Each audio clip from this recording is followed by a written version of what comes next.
Greetings, one and all, to the most cursed, most cringiest corner of the internet. A YouTube channel content creator, actively alienating everyone in both the analog and digital world. Well, welcome and good evening, you wonderful dice of all alignments. I am Lunar D8.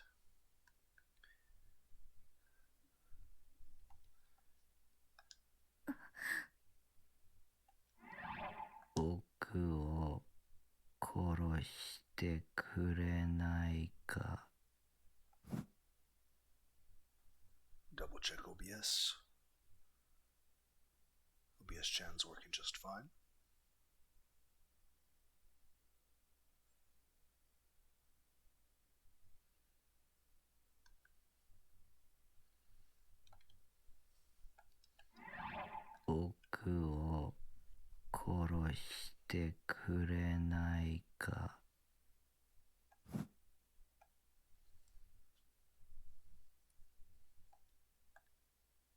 Nanami's face tensed up, but she quickly forced a fake smile. Brother, that's not funny. That wasn't how Nanami would react. Instead of laughing off, the real Nanami would yell, "That's not funny," and then I'd be in for a long lecture. Yeah, but one, not only have many unusual circumstances been occurring, are those just potato chips all over my fucking desk? That's not how you eat chips.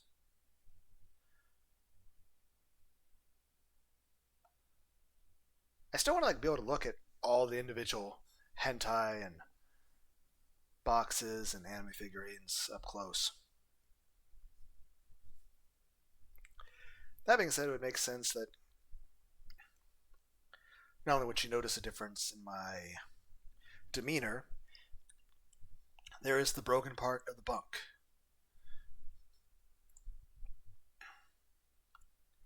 There is the cord on the ground.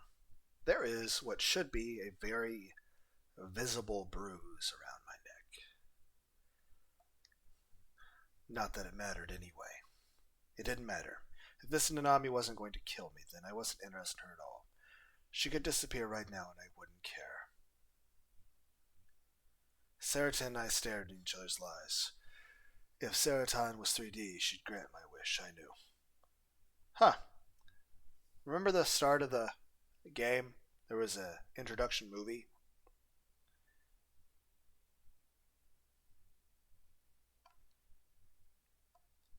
If I didn't exist anyway, why couldn't I be 2D instead? Hey, jokes aside, I need to talk to you about something. I lost the bangle you gave me. Don't tell me that I didn't take good care of it. That's not true. I really did. But I don't know where I lost it. Huh. She actually cared about the thing? How stupid. From my perspective, it was the stupidest thing in the world. It was a present for me, wasn't it? Nothing I gave somebody could have any value at all. I'm not a delusion. I'm not a delusion. How could I be sure I'd even given it to her? Maybe the fact that I'd given it to her at all was just a delusion too. This whole world was worthless. Everything in my memories was worthless. I'm not a delusion. I'm not a delusion. It was the first present you gave me too. Why did I lose it, I wonder? I'm not a delusion. I'm not a delusion. Brother, are you listening? I'm not a delusion. I'm not a delusion. Brother, why are you always like this? Her head slumped forward. She clenched her fist tightly. Nanami whispered, was soft. Just this once. Why can't you be like most big brothers? Somebody who can help me.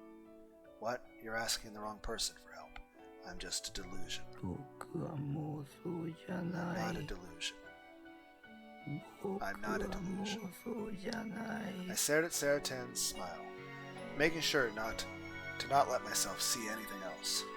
There's no reason to listen to Nami's words. There was no point. I was just a delusion. I've always tried my hardest to be there for you. But once in a while,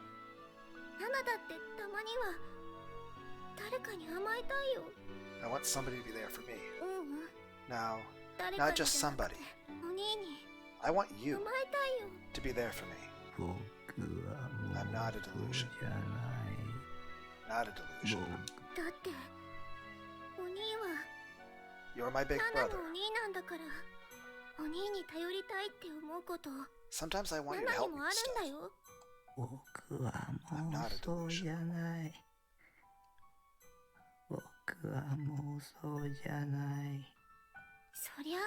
I mean, sure, you probably don't like it when I tell you to do things. But that's only because I have to. You're too lazy to do them yourself. No, that's not what I'm trying to say.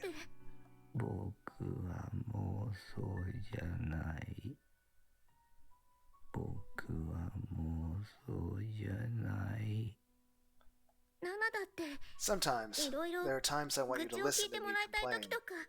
And other times, when I want to cry, okay? Sometimes I want you to be nice to me.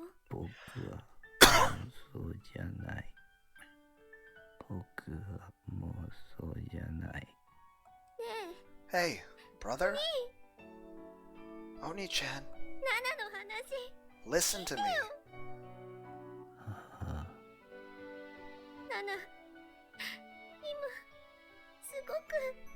I'm really sad right now. I lost the bangle you gave me, the one I really loved. I'm really sad. I want to cry really loud. I want you to give me a big hug. I want you to pat my head and tell me it's okay. Hey, brother? Just this once. I want you to be there for me.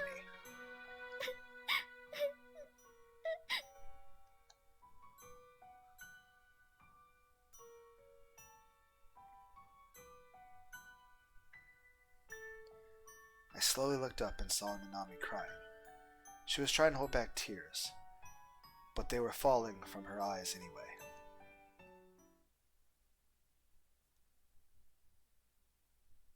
Rimi Sakahara shivered as she opened the glass door and came inside what looked like a lobby. A freezing chill came up from the floor.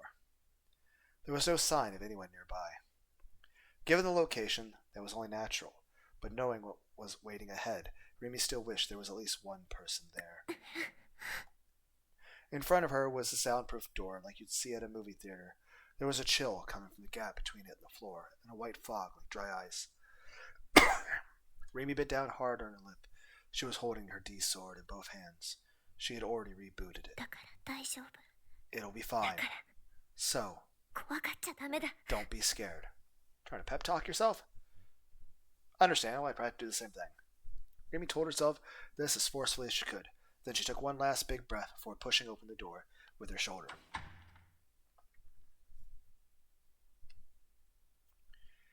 Okay.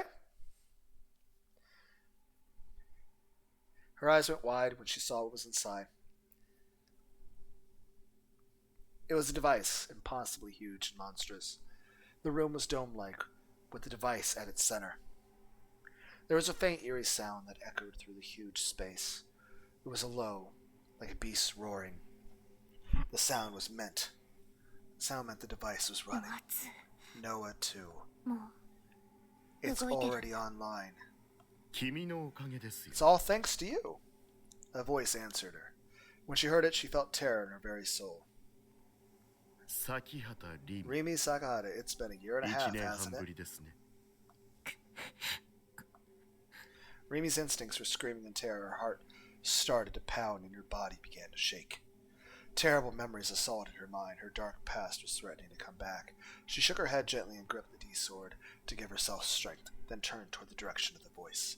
The huge device knew it too, and next to it was a tall man in a suit and... Well... Hi, Nanami.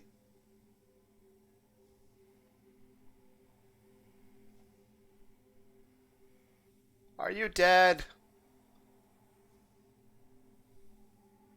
Did I imagine a new Nanami?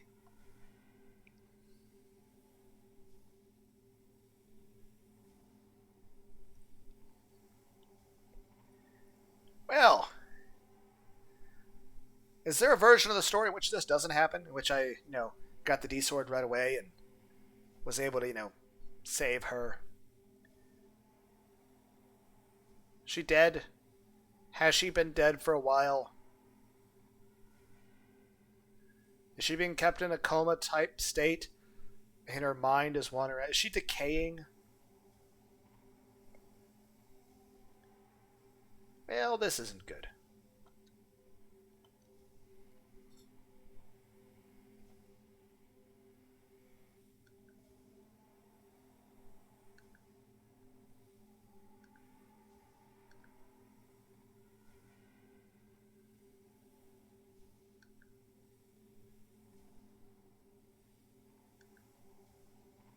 Well,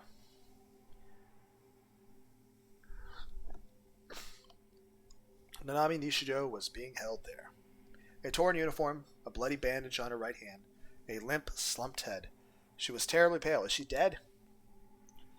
Nanami was struck wordless at the sight. Like Jesus nailed to the cross. No, it wasn't a cross that held her captive. It was a terrible, almost malicious shape. All the evil in the world, all the chaos in the world, all the wickedness in the world. It was all these things and more. I'm not even remotely interested in where you've been or what you've been doing for the past year and a half. But you'll have to leave. I can't have you wandering around the premises. Okay. The man, Genichi Noros, had a calm voice, but there was a knife-like edge to it. Rimi forced herself to stand tall and glare at him. Let Nana go. Oh? So you've come here to save your friend? Let Nana go. Okay, so up on that roof would have been Sua, who is probably this guy's son? Is Nana Rimi's sister? She has nothing to do with this. Why don't you talk to her yourself then? Rimi was caught off guard by Narusa's offer. She was trying her best to stand strong, but the second she'd seen his face, her legs had started to shake. She called out to Nanami without moving from where she stood. Nana-chan? Nana's head suddenly moved. Her closed eyes opened just a little, and she looked up. Her empty eyes stared at Rimi. Rimi? Are you okay? I'm here to help you. In the middle of her sense, Nanami's face began to twist in pain. Her face was pale, and her breathing was ragged. It hurts. My right hand hurts. And then her body fell from the cross.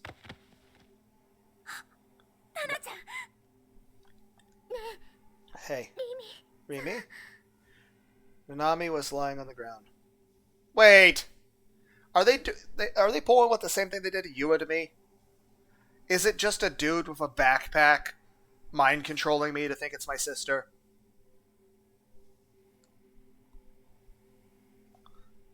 Well, that's depressing. Nanami was lying on the ground. Only her head was moving. It was as if she was looking for something.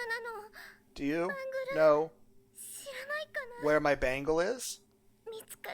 I can't find it. I can't find my bangle anywhere.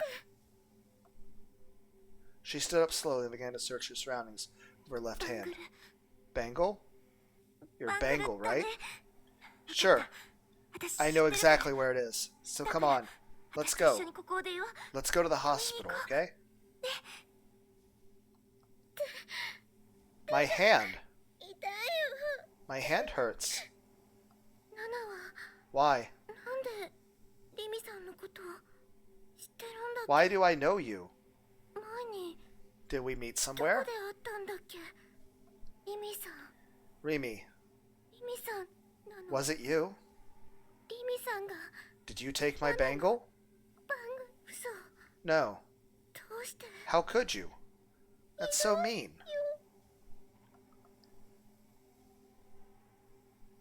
Rimi realized that something was wrong with Nanami and turned her eyes toward Nenrose. He smirked as he silently watched their conversation. What are you making her see?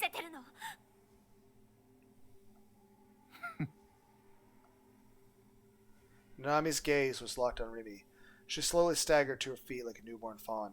She reached her right arm toward Rimi. The bandage was soaked with blood. It looked like her hand was still attached, but bright red drops, one after another, were falling from it. A pool of blood was forming at her feet. She needed medical treatment fast. But despite her hurry, Rimi couldn't get any closer. Getting closer to Nanami meant getting closer to the man next to her. Rimi almost cried out of sheer frustration. Did you? Take it. Nana, let's go home, okay? Come with me. Why are you stealing it? Give it back. Give back my bangle. Calm down, Nana. Brother gave it to me. It's so important to me. I don't want anybody else to have it. Give it back. Give it back. Nana. Give it back. A pained scream. A drop of blood fell from Nanami's wrist. The drop crystallized and went to the ground. Something that looked like mineral ore appeared out of nowhere around it. Like some kind of inorganic shell, it burst through a hole in space. And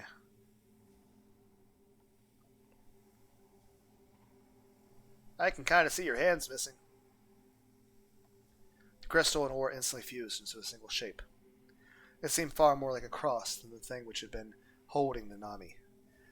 Or maybe a sword, stabbing straight downward, rejecting everything around it. A D-sword? Give it back. Please. Nanami held the sword to her chest. Embracing it, her tears of sorrow fell on it, and it began to flash crimson like a beating heart. At this point, we should tell her, your brother has the bangle. We should go see your brother. Or else I'll make you pay. No, Nana. Nana was a gigalomaniac too?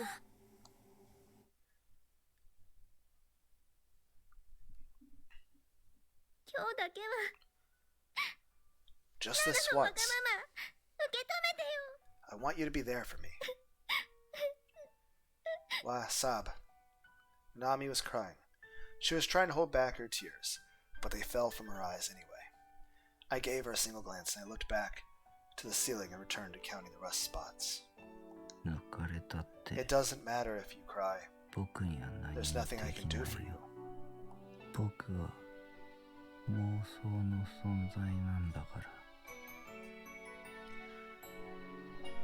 I'm just a delusion.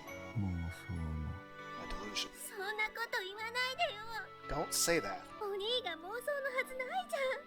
You can't be a delusion. I've known you since you were little. Sure, maybe you're a helpless dork, and I have to do everything for you. But you've always been with me.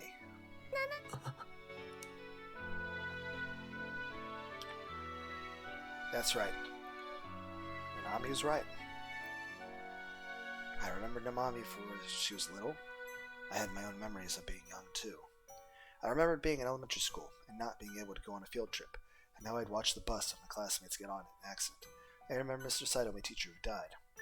Who should I believe, Rimi, a girl I didn't even know, or my little sister, who I'd grown up with?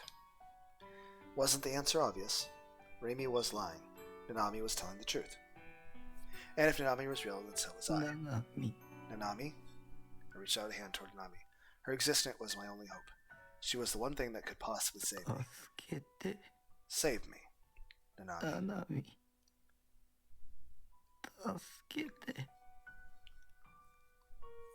Save me. Again, the music's awesome again. Brother? If Nanami's warmth was real, I could prove that I was real too. Nanami had been sobbing, but now she wiped away her tears. She turned her red-lit eyes to me and gave me a sad smile. You'll give me a hug? I nodded again and again, and again and again. That would save Nanami. Then it would save me. I'd happily give my bratty little sister as many hugs as she wanted. After all, she was my only sister in the whole wide world. Nanami. Save me.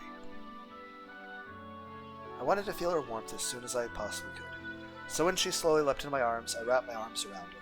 Tightly, tightly, and tried to hold her. Brother? And just before I could, she exploded into like... And she was never real. Well... Or was her mind in a different place? Was she like projecting that to me? Pale light appeared around her body and she dissolved into a million glowing pieces of light. Light burst like bubbles in the air one after another. My outstretched hand touched nothing. There was no warmth at my chest. In front of my eyes, Nanami disappeared.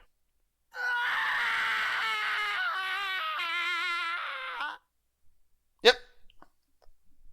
That's how you react to that. Every one of those A's was necessary. Now where are we? Nami Nishijo held the D sword she had created from her blood, tight to her body. Using only her left hand, her right hand just hung alongside it. The blood dripping from the bandage was running down a small groove in the blade before falling to the ground. It hurts. Did you know?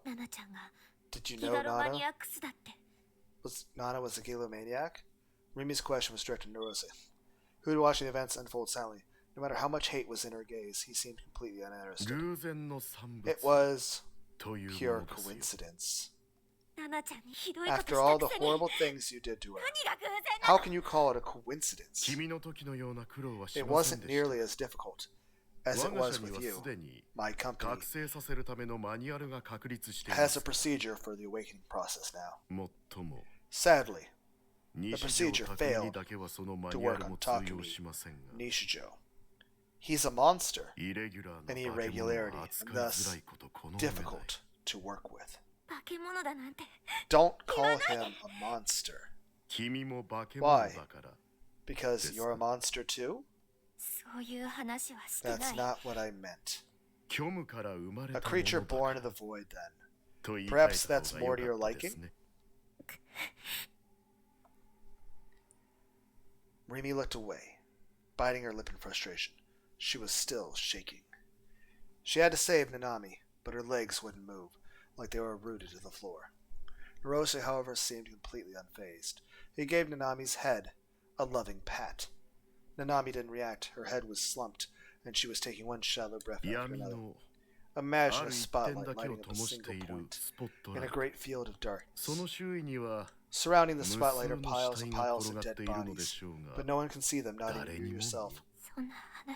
Stop it. Let's say you killed yourself. The spotlight would move a few dozen centimeters to the right, and you yourself would be covered by the darkness. And then someone else, someone completely ignorant, would find themselves in the spotlight. Stop it. Narose shrugged and fell silent. It hurts. I want you to let Nana go. I already have. I'm taking her and going. You're welcome to. We're finished with her. Nana, let's go home, okay? Make that sword disappear.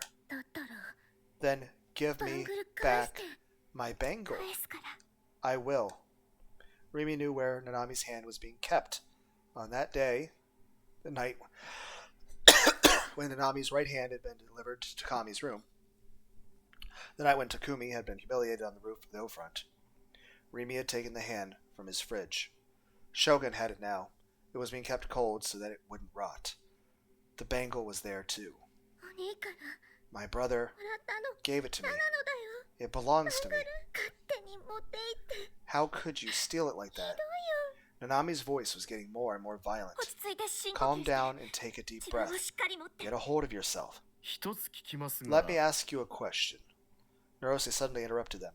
In her mind, Rimi grimaced. Which one of you two is more important to Takumi Nishijo? Rimi looked down. Rimi, you. Nanami looked up.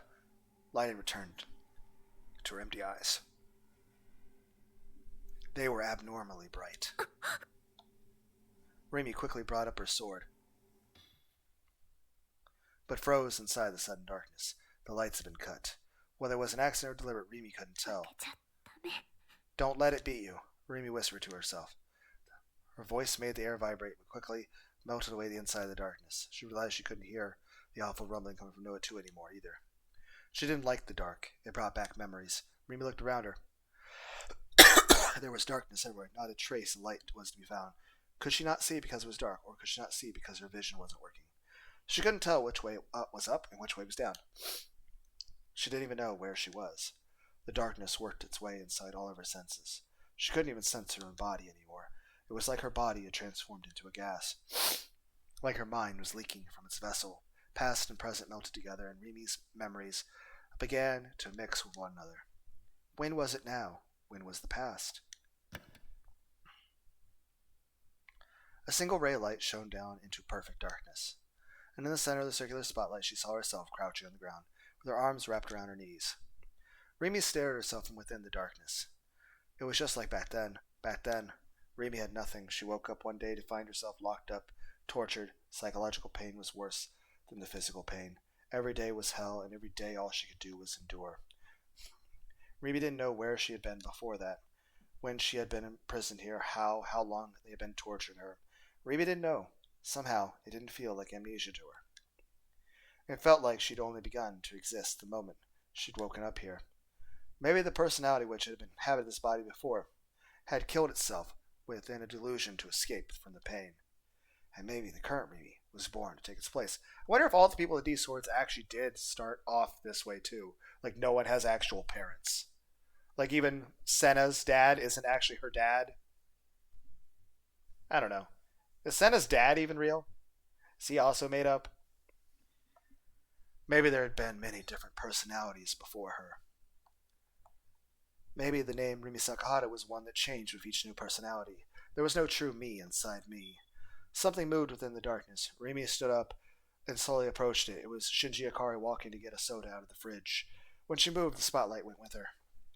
And then she saw what it was. It was Rimi, lying on the ground dead. Rimi whispered, taking care not to look at the Rimi as she spoke. What number are you? I'm... Who? Did I get stabbed? Rimi's eyes began to twitch violently. Tears flowed from the corners of her eyes. The D sword slipped from her hand. She dropped to her knees where the D stood. Like a child, she covered her face with her hands, shaking her head weakly. I'm sorry. I couldn't take it. Nami watched expressionlessly, and Narose gave a small, bored snort.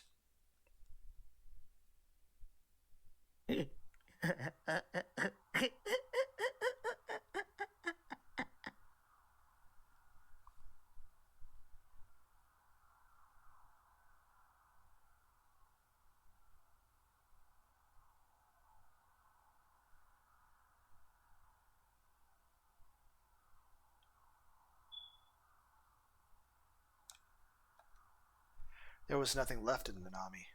She disappeared right in front of me. She hadn't even been real. Nanami, where are you? Come out. I know you're there. This is another prank, right? You're hiding, right? Stop it. The tears made it hard for me to see. I wiped them away, but they just kept coming, hot little drops of water. But even their heat, and even the emotions that were making me weep, were delusions, because I myself was a delusion. Nanami was a delusion too. I was an idiot, I'm hopes up. They had been mercilessly dashed. Hey, when are you going to wake up from this delusion? Come on, wake up. I didn't even know who I was talking to, but I wanted anyone to hear me.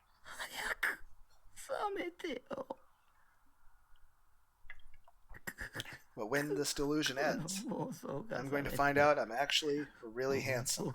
I know it. I'm going to have a nice little sister and a kind older sister. And a cute girlfriend. And she won't be a crazy lunatic like Rimura-senna. She'll be a good girl, like Saratan.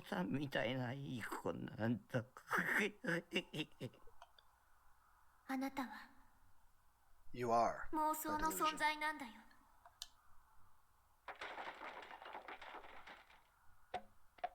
I fell to the ground, burying my head in a pile of garbage, and clutched Saratan tightly. I slammed my fist into the floor, trying as hard as I could to avert my eyes from reality, but I couldn't. Rimi's words kept echoing in my head again and again. I want to die.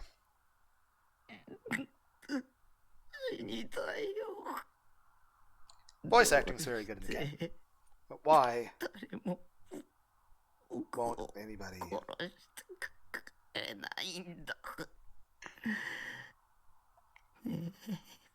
Come on, Saratan.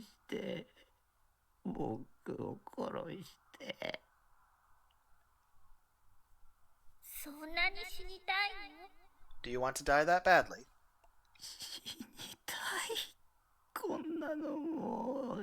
I can't take it anymore. I hate myself so much I don't want to think about anything.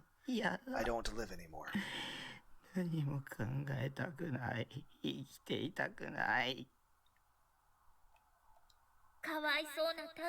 Poor Taki. I'll tell you about a way you can die really fast. That is not helping. That is not how you help somebody in this situation. That's, don't encourage that. Well, thank you. My wife, Saratan, was always there to help me. You can start by going outside. I mean, we are in a skyscraper. Outside. Honestly, that probably should have been the first thing we thought of instead of, our terrible excuse for a bed. Outside, I stood up as I was told. I almost tripped over the garbage on the floor several times, but I managed to make it outside. I imagined maybe Yua and Ayase broke out of the hospital and came here. I stood up as I was told. I tripped over the garbage on the floor several times, but I managed to make it outside. I didn't have the slightest doubt about what I was being told. Saratan was the one person who would never betray me. She was my wife. She wasn't 3D. When I got outside, I heard a strange sound. It felt like I'd heard it somewhere before. Follow the sound. If I follow it, will they kill me? Yep. I wonder if they'll kill me gently. I guarantee it. Good. I can finally die. The sound was my savior. It was a bell of salvation, leading me to a land of peace. I followed the sound with Saratan still in my hand. It kept getting closer and then further away, as if it was leading me somewhere. Whenever I got close to it, it would suddenly get further away. Whenever I felt like I would lose it, it would get closer and wait for me, as if it had a will of its own. A sound with its will of its own. It reminded me of Shogun. For a moment I saw his face, but then I stopped caring. It didn't matter if it was him behind this or not. If someone wanted to kill me, I'd happily let them.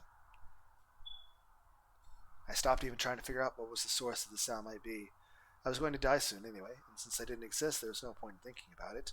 I let my mind become blank, and staggered toward the source of the sound almost unconsciously, like a moth to a flame. The area around me started to get more and more noisy. I stopped being able to hear the sound and grimaced and tried to find the source of all the noise. And then I froze. At some point, I arrived in the middle of Scramble Crossing. The noise... Oh, okay. I mean, we were being told to go to Scramble Crossing earlier. Was that Hazuki? The noise from the huge crowds gathering in the square. It was so cramped that I could barely move. Everyone pushed up against each other, like on the train during the rush hour. There were even more people here than had been since been at the top of O Front. I remembered Grimm saying something about this, something about a big event in Scramble Crossing tonight. Sarah, what's going on here? I only have bad memories of this place. Why had she brought me here?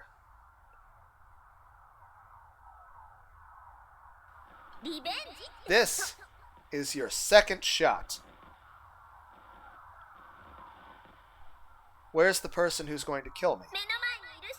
Right in front of you, duh. What, you? Right in front of me. The crowd was gigantic. It was a cold autumn night. Why would all these people be packed so tightly here in the square?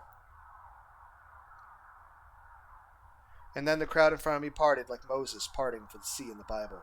Part of the sea. A single road beckoning me forward. They had been waiting for someone. Me. It's the first annual Let's Lynch the Fake Psychics Takumi Nishijo while we all scream whose eyes are those party in Shibuya. That is a long title. But I mean, at least it gets the point across, I guess. That incredibly long title came into my head and I laughed.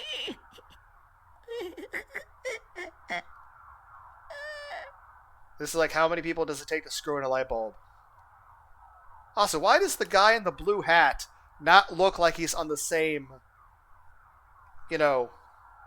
whatever. I didn't want any pain, but if I could die here, I was willing to put up with it. This is the perfect place for me to die.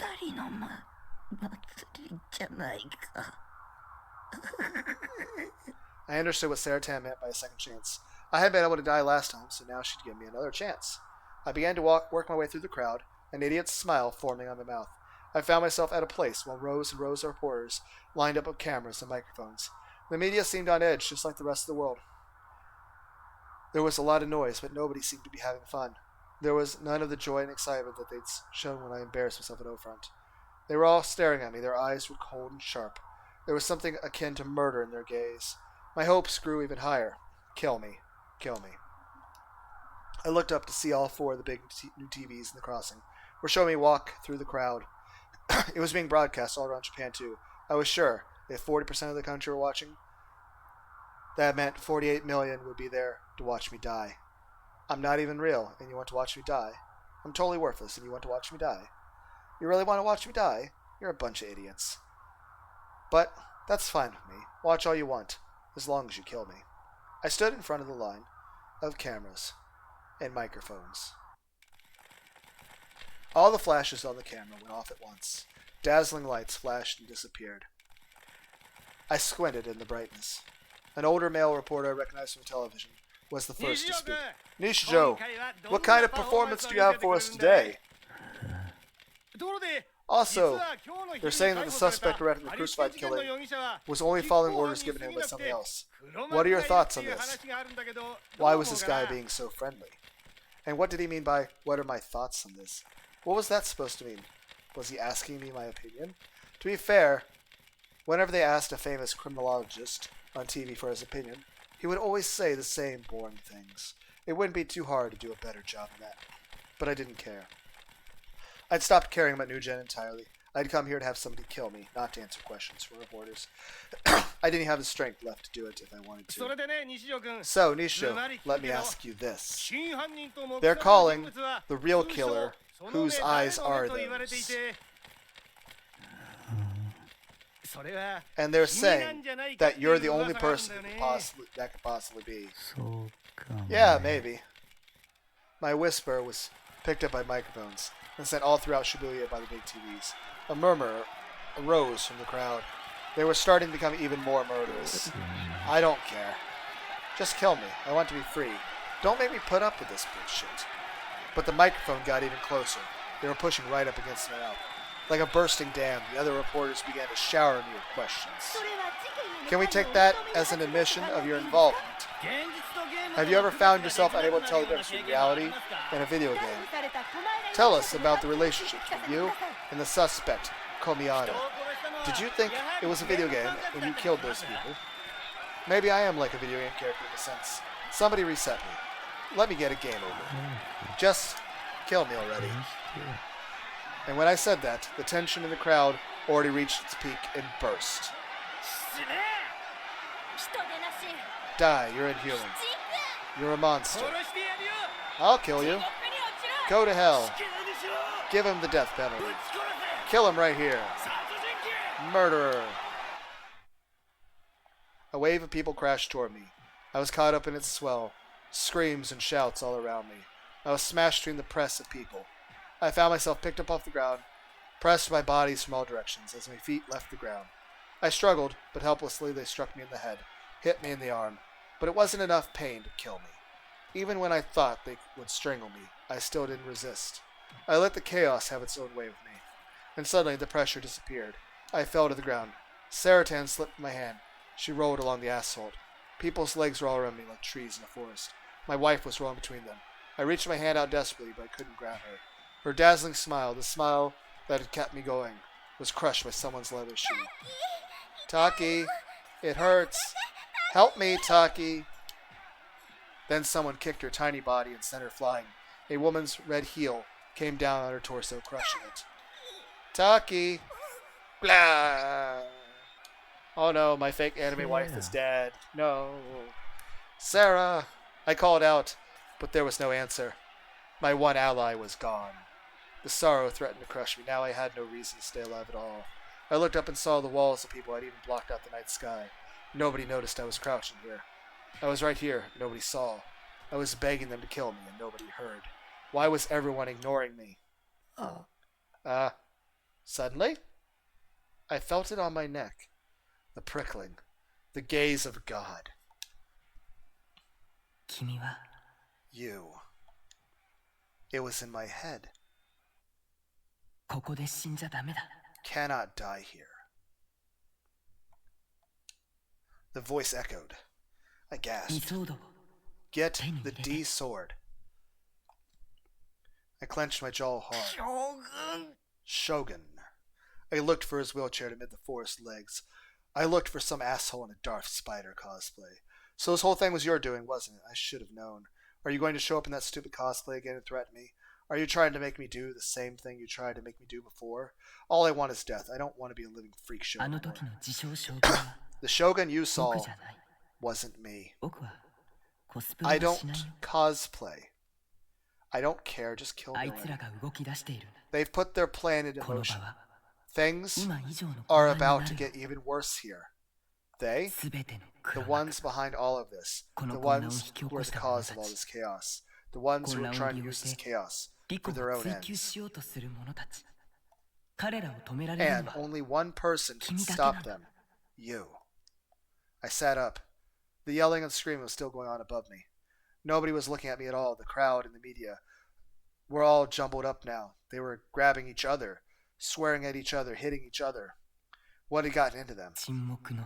The silent weapons. Noah 2 is already online. The biggest goal of all of this chaos was to perform a large-scale, indiscriminate human experiment. Something hard hit my head. It hurt badly. It hurt badly enough that I thought my skull had been busted open.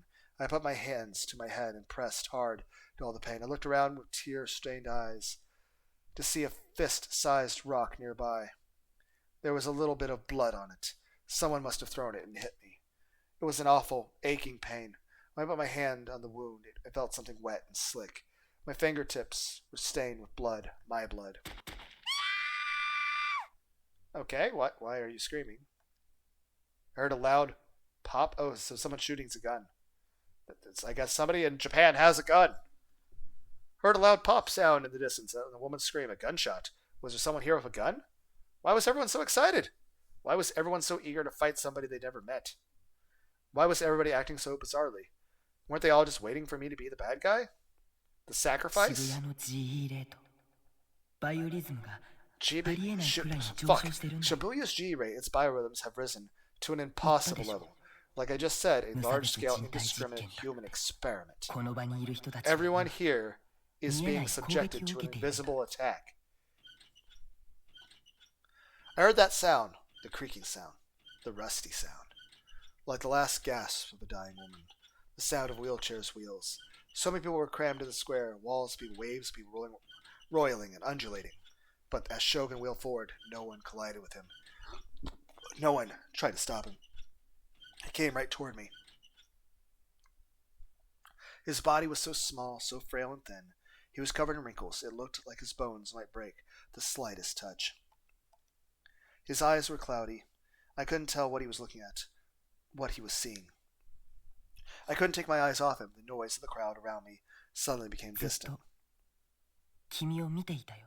I've been watching you, always.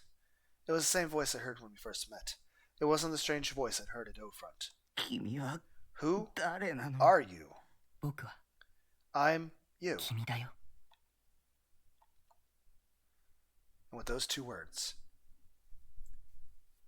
I understood. You're the one who created me with your delusion. And you're the gaze of God. It was all you. Yes. This man was my creator, the person whose delusion had created me. Somehow I would never, ever be able to defeat. What's your name? Takumi Nishijo. The real me, the original. How old are you? The same age as you. Or at least as you're supposed to be. 17 years old, and he was so small and wrinkled? The world's about to die. Noah too will control the hearts of men everywhere. That's why I entrusted this to you. Entrusted what to me? I don't understand. This has nothing to do with me. Please. Just erase me. Erase me right now. The wrinkles on Shogun's face moved. It looked like he was trying to change his expression, but I couldn't tell what it was supposed to be. It's all my fault. I created a delusion of IR2. I tried to stop them, but with my body like this, I can't even move. That's why I created you. You could have given me powers, man, so that you could stop them for me. I don't care. I am a copy of you. But I don't want to do it. It's not fair that the copy has to be the only one to suffer. Please, just let me die. You're not a copy. You're another me. We're both the real me. You're not fake. I'm me, you're me. We're both the same person, just existing in more than one place in the space-time continuum. How is it different from a copy? Because a copy isn't the person. I'm me, you're me. You're not a copy of me, and I'm not a copy of you. You're not fake, you're not a delusion. If anything, you're a part of my mind that became real, but is also me. Meaning, you're just as much me as I am me. So, we're both me. We're just bipresent. You know, like God's omnipresent, like everywhere. I am present in two places. I'm bipresent. I am by a lot of things. Lingual isn't one of them. But that'll probably change. Eventually I want to learn. I'm trying to work on learning German and Japanese. But then again, I won't be bilingual then. It's like I'm by a lot of things. It's like you could say polar, you could say manic, say sexual. But at that point I won't be bilingual, I'll be trilingual. So I still won't be bilingual. It's like, I'm by a lot of things. Lingual isn't one of them. 君のしてることはすごく残酷だ。 What you're doing is so 悪か cruel. ったって I am 思ってる。 sorry. でも But there was 他 no に other 方 way. 法はなかった。今世界の命運 It's は no exaggeration to say 君 the にか fate か of っ the ている whole と言って world も過言じゃない。 rests on your shoulders. だから So, そんなの just そんなのリミに頼めばいい just じゃ ask な Remy いか。 instead. 知り合いなん You でし know ょ her, right? Know her. I said those words deliberately. She might have been his girlfriend or his friend. I didn't want to think about either possibility, and then I realized how I felt, even though it was far too late. I was jealous of my original, even though I was just his copy. I was so ugly, disgusting. What right did I have to be jealous? My feelings made me want to throw up. I felt even more depressed. I just wanted to リミ die. はナナミを助けに行って逆に捕まっちゃったんだ。 Remy went to save Nanami and was captured herself. Huh? リミはね、 Remy was trying to 僕 save を me, 救おう you としてく see. れていた。その理由 And as for the reason, 君も知っている you よ。 know, right? あれは空。 Is that the sky? あの空は Why is that sky どうして so blue, あんな like に it な makes り you た want く to なるくらい cry? 青いのかな。それを望んだから。 Because it was desired. 私は望んでない。 I didn't wish for it. 僕が望んだんだ。 I did. ここは君の This 心象世界であると同時に is your 僕 mental の心 world, 象世界でもあるから。 but it's also mine.